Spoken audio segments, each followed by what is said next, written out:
Subarus aren't just for tree-hugging, granola crunch, and tie-dye wearing outdoor enthusiasts that fantasize about standard all-wheel drive. They're for normal people too, just like me. You know, I've never been a huge Subaru fan. I've just never understood what the hubbub was, but I am happy to report that after a few days in the saddle, this Forester Hybrid here has really changed my opinion of the brand. I mean, not that it was bad before, but you know what I mean. Anyway, now I've got to go attend a local historical footwear association meeting, just like normal people do. Oh, actually, it's this way. I forgot. I'm sorry. I parked here because it's this way, but I thought the other building was there, you know.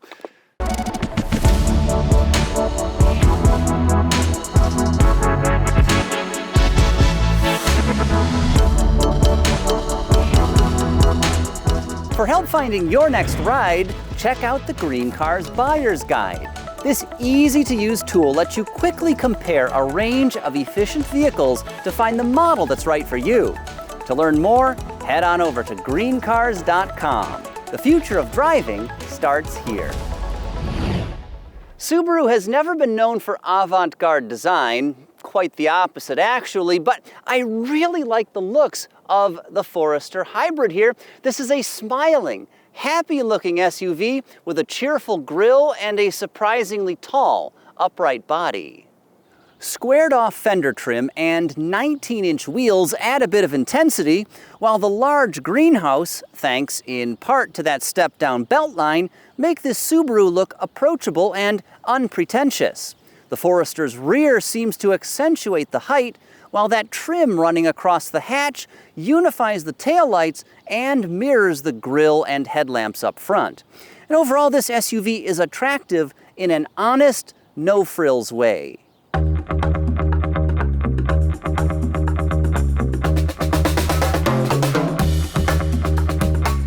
And that crunchy wholesomeness continues inside as well. The touring model's cabin isn't opulent, but we've still got plenty of premium materials, contrast color stitching, and a sensible overall layout that puts frequently used controls within easy reach.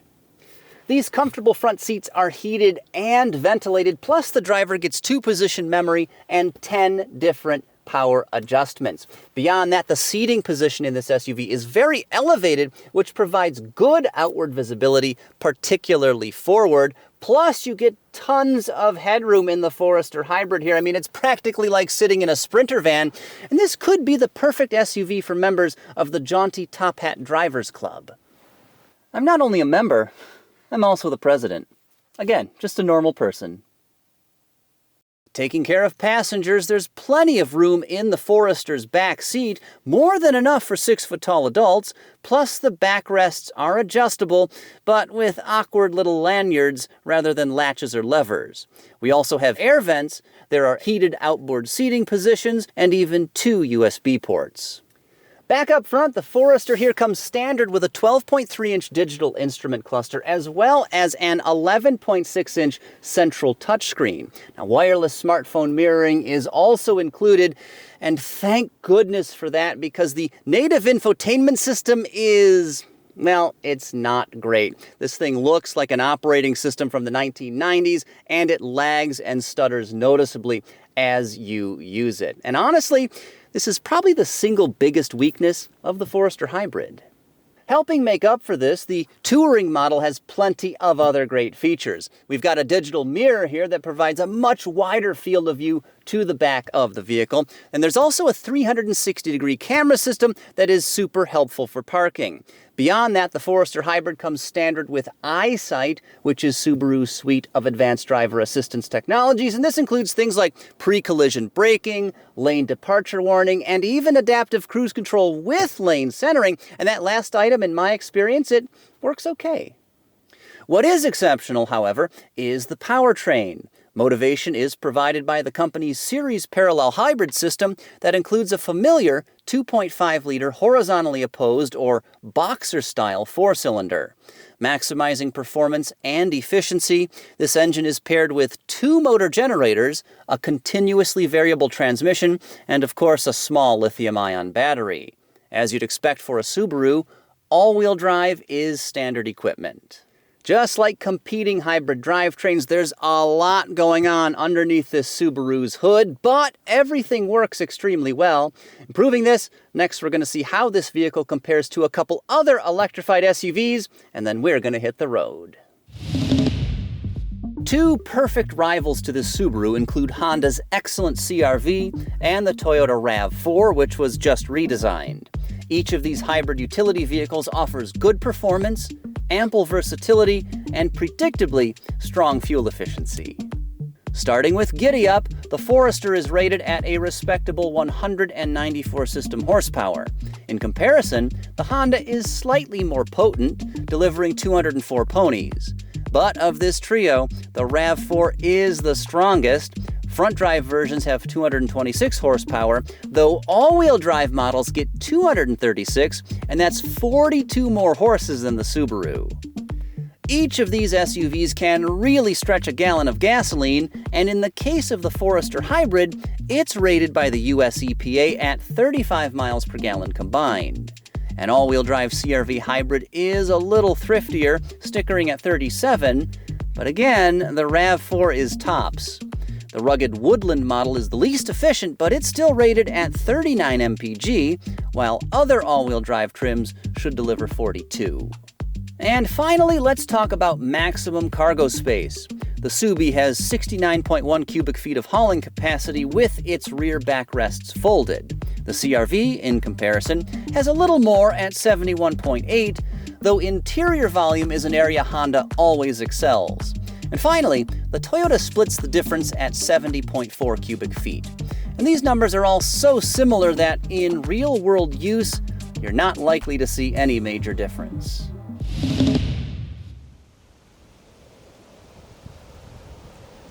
Out and about, this Subaru's hybrid drivetrain delivers good performance and strong real-world fuel economy. Now, no, you won't outrun a Corvette, obviously, but in everyday driving you will have zero issues with this vehicle pulling surprisingly well at higher speeds. Now, the CR-V and RAV4 hybrids might be a tiny bit quicker because they've got more output, but honestly, when it comes to performance, I've got zero complaints. The variable ratio transmission delivers seamless acceleration and has helped me get around 33 miles per gallon in mixed real-world driving according to the readout here, which is, of course, very close to the EPA combined estimate. Beyond that, Subaru has done a fantastic job civilizing its Boxer engine. Traditionally, these can sound a little bit grumbly, but this one is whisper quiet and incredibly smooth. The cabin of this vehicle also remains very hushed, even when you are flying down the interstate. As for the Subaru's other dynamics, they are a bit hit or miss. The ride quality is smooth, with the suspension doing a nice job filtering out roadway harshness, though occasionally over some rough surfaces you do feel some exaggerated body movements. Beyond that, the steering is kind of light, slow, and a bit ropey feeling, which, again, this is hardly a deal-breaking complaint. Nobody's taking a Forester Hybrid to the racetrack, though other SUVs do have nicer steering. One area where the Forester should perform better than its rivals is off-road. At 8.7 inches, we've got a little bit more ground clearance than either a CR-V or a RAV4. Plus, there's X mode, which tailors the responses of the all-wheel drive system to varying conditions. Plus, we have hill descent control for even more confidence in the dirt. But I've been yakking long enough, so let's recap the strengths and weaknesses of the Forester Hybrid and then talk pricing. This SUV has impressed me in several important ways. For starters, the real-world fuel economy is very close to the EPA combined estimate. This Subaru's hybrid powertrain is smooth and quiet. The interior is pleasantly premium. Outward visibility is great. And there's plenty of space for people and cargo. Now, that's a lot of impactful upsides, but there are a couple negatives. Fortunately, the only glaring fault is the infotainment system, which is sluggish and kind of unattractive. The steering is lighter and looser than I would personally like, and the ride can be a little busy at times. The Forester Hybrid is available in 4 trim levels. There's Premium, Sport, Limited, and then, of course, Touring. Now, the entry-level version starts at right around $38,000, which is impressively affordable in 2026, where the average new vehicle transaction price is right around 50 grand. Naturally, this top-shelf touring model is pricier than the base trim, but not by much. As it sits, this vehicle has an MSRP of $44,005, including $1,420 in destination fees, as well as $890 for two-tone paint. And of course, that price is right in line with top-shelf versions of the CR-V and RAV4.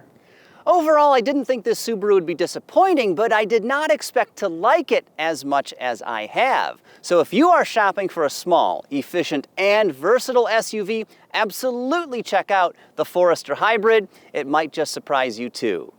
Like the arch support in these, they are very comfortable. In fact, I think I'm going to go sign up for a 10K now. Now, as I mentioned earlier, this Subaru is not for carving corners, but if you're looking for an efficient and fun to drive small car, absolutely check out the Honda Civic hatchback. And you can click right over here to check out my full review of this excellent electrified small car.